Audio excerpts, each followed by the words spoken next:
Shalom saudara-saudariku yang saya kasihi di dalam Tuhan kita Yesus Kristus. Puji Tuhan, di pagi hari ini kita akan belajar di dalam Yohanes 9, di mana ada pengajaran penting yang Tuhan Yesus mau ajarkan.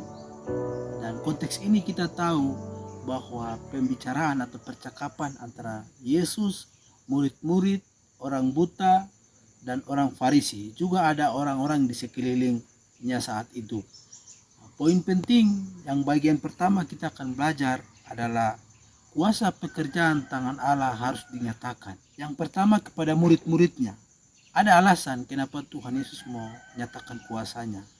Murid-muridnya berpikir bahwa di dalam ayat Yohanes 9 ayat 2, murid-muridnya bertanya kepadanya, "Rabi, siapakah yang berbuat dosa, orang ini sendiri atau orang tuanya sehingga ia dilahirkan buta?" Jadi dari konteks ini, murid-muridnya berpikir bahwa orang buta ini karena dosanya maka dia buta, atau orang tuanya punya dosa dan ia menanggungnya. Tetapi jawab Yesus kepada murid-muridnya, bukan dia dan juga bukan orang tuanya, tetapi karena pekerjaan Allah harus dinyatakan di dalam dia. Itu yang pertama. Yang kedua adalah kepada orang-orang yang ada di sekelilingnya saat itu. Orang-orang di sekeliling saat itu menganggap bahwa orang ini seorang buta, orang ini seorang yang kotor, pengemis. Tetapi ketika Tuhan Yesus datang, maka mujizat terjadi. Tuhan Yesus menyembuhkan orang buta itu bisa melihat. Dan wow, orang di sekeliling itu mengherankan apa yang Tuhan Yesus lakukan. Juga menjadi bahan cerita. Kok bisa orang buta ini disembuhkan? Atau bukan dia? Atau orang lain serupa dengan dia? Jadi kuasa pekerjaan tangan Allah harus dinyatakan pada orang-orang yang di sekelilingnya itu. Yang ketiga, kuasa pekerjaan tangan Allah harus dinyatakan kepada orang Farisi. Orang-orang Farisi yang kita tahu mereka selalu menjaga hukum Taurat, seolah-olah mereka melakukan hukum Taurat, menjaga hari Sabat, tetapi banyak orang yang membutuhkan zaman dari mereka, tetapi mereka tidak melihat itu. Mata mereka tertutup. Maka di sini Tuhan mau nyatakan kuasanya bahwa orang Farisi harus lihat bahwa orang ini membutuhkan pertolongan, dan kuasa Tuhan itu dinyatakan kepada orang Farisi dalam ayat. Karena itu orang-orang Farisi pun bertanya kepadanya, bagaimana matanya menjadi melek? Jawabnya, ia menguluskan, adukan tanah padaku, lalu aku membasuh diriku, dan sekarang aku dapat melihat. Maka kata sebagian orang-orang Farisi itu, orang ini tidak datang dari Allah, sebab ia tidak memelihara hari Sabat. Bagaimanakah seorang berdosa dapat membuat mujizat yang demikian? Maka timbullah pertentangan di antara mereka. Lalu kata mereka pula kepada orang buta itu, dan engkau apakah katamu tentang dia? Karena itu telah memelekan matamu. Jawabnya, ia adalah seorang nabi.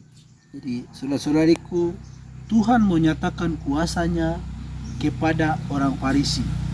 Yang kedua, kita akan belajar waktu kairos Tuhan atau waktu kronos Tuhan. Di waktu, saudara-saudariku, waktu sangat singkat. Banyak orang butuh pertolongan tangan Tuhan. Banyak orang butuh pertolongan tangan dari setiap hamba-hamba Tuhan. Banyak orang membutuhkan zaman, tangan, kasih dari setiap hamba-hamba Tuhan. Kita harus mengerjakan pekerjaan Dia yang mengutus aku selama masih siang.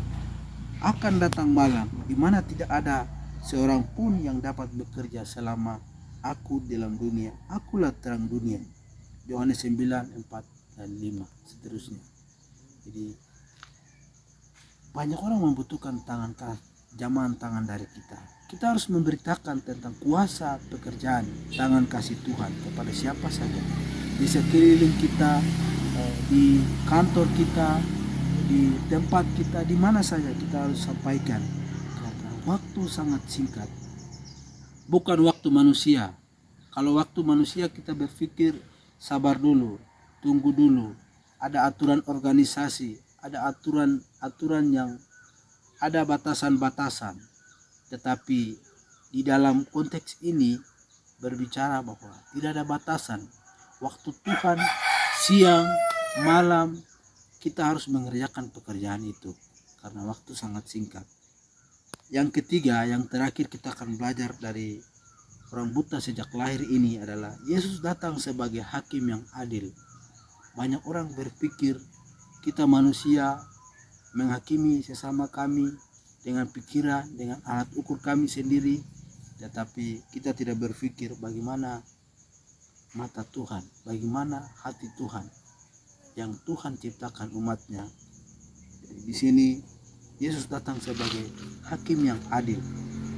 Aku datang ke dalam dunia untuk menghakimi supaya barang siapa yang tidak melihat dapat melihat, dan supaya barang siapa yang dapat melihat menjadi buta.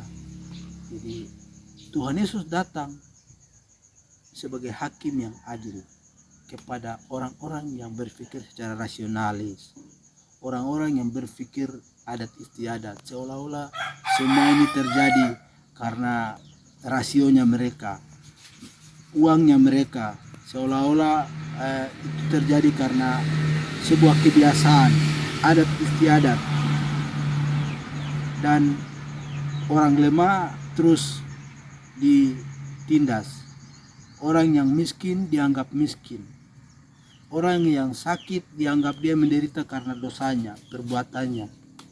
Tapi di sini konteks orang buta ini adalah sebuah kiasan, simbol bahwa orang Farisi merasa diri mereka yang paling benar dan mereka yang paling melakukan firman Tuhan itu. Tapi di sini Tuhan Yesus ajarkan, kata-kata itu didengar oleh beberapa orang Farisi yang berada di situ, dan mereka berkata kepadanya, apakah itu berarti bahwa kami juga buta? Jawab Yesus kepada mereka, sekiranya kamu buta, kamu tidak berdosa. Tetapi karena kamu berkata kami melihat, maka tetaplah dosamu. Saudariku, banyak kita hari ini berpikir bahwa segala sesuatu yang terjadi itu atas perbuatan kita, atas kehendak kita. Dan kita berpikir juga bahwa kita orang yang paling benar, kita orang yang paling menjaga melakukan pekerjaannya, seolah-olah sama persis dengan kebenaran. Tetapi Tuhan Yesus datang dan mengajarkan kepada orang Farisi, konteksnya waktu itu kepada orang Farisi yang menganggap diri mereka yang menjaga hukum Taurat, hukum Musa, mereka menjaga, menguduskan hari Sabat, tetapi tidak melihat orang-orang yang menderita di sekelilingnya, tidak melihat, tidak merasakan orang-orang yang membutuhkan. Injil harus diberitakan. Tuhan Yesus hadir dan menyampaikan melalui kiasan, orang buta disembuhkan oleh kuasa tangannya. Itu menyatakan bahwa kita harus menyadari jika kita dibatasi dengan organisasi, kita dibatasi dengan pikiran kita dibatasi dengan pengetahuan yang kita miliki, maka itu tidak akan menolong kita juga.